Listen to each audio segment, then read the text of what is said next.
ne peut pas avoir part au royaume des cieux, ne peut pas bénéficier de la gloire de Dieu.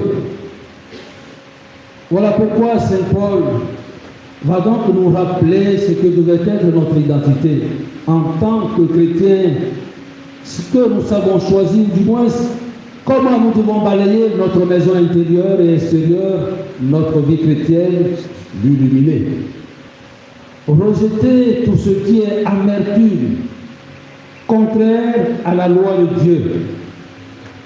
Voilà ce à quoi Saint Paul, de façon urgente, nous invite, nous qui sommes les amis de Dieu. Je voudrais revenir sur cela.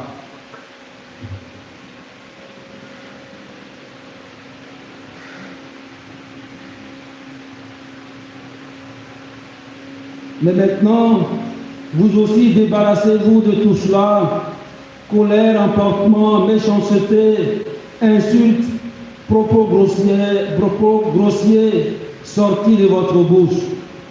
Plus de mensonges entre vous. Vous vous êtes débarrassé de l'homme ancien qui était en vous et de ses façons d'agir.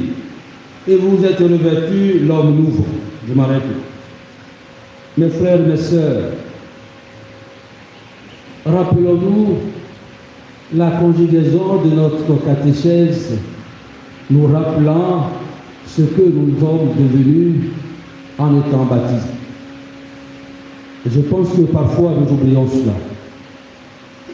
On nous rappelait que baptisés, nous devenons de nouvelles personnes.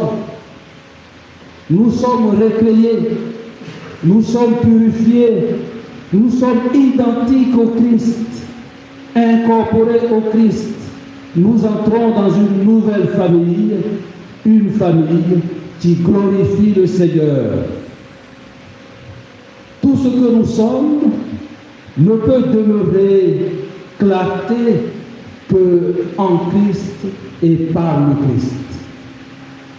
Voilà ce que nous sommes et nous devenons quand nous recevons le baptême, parce que nous sommes purifiés, lavés, de l'intérieur comme de l'extérieur. Et nous portons désormais des noms nouveaux. Nous sommes la race choisie, le sacerdoce royal. Nous sommes des rois pour le Christ.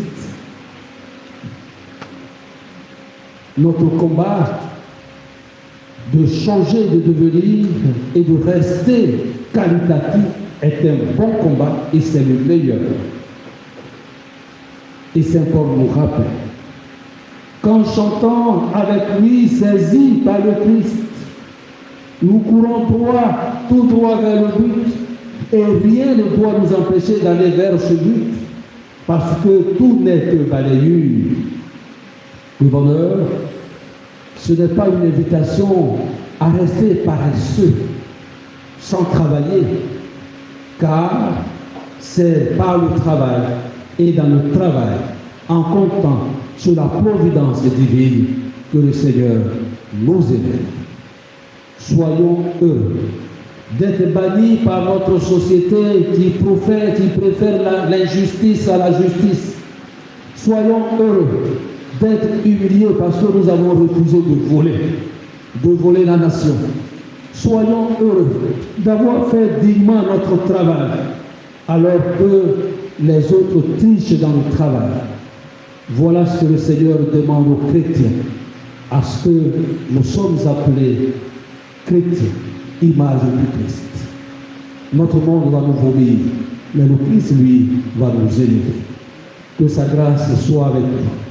Que son Esprit Saint nous vivifie et nous fortifie pour que nous soyons heureux devant sa face à chanter les merveilles de Dieu. Que son amour triomphe toujours de la haine et de la méchanceté. Nous avons choisi le vrai bonheur, le vrai chemin, le Christ, qui est amour, qui est justice, qui est vérité et qui lave notre vie quotidiennement, qui nous accompagne, qui nous protège maintenant et pour les siècles des siècles.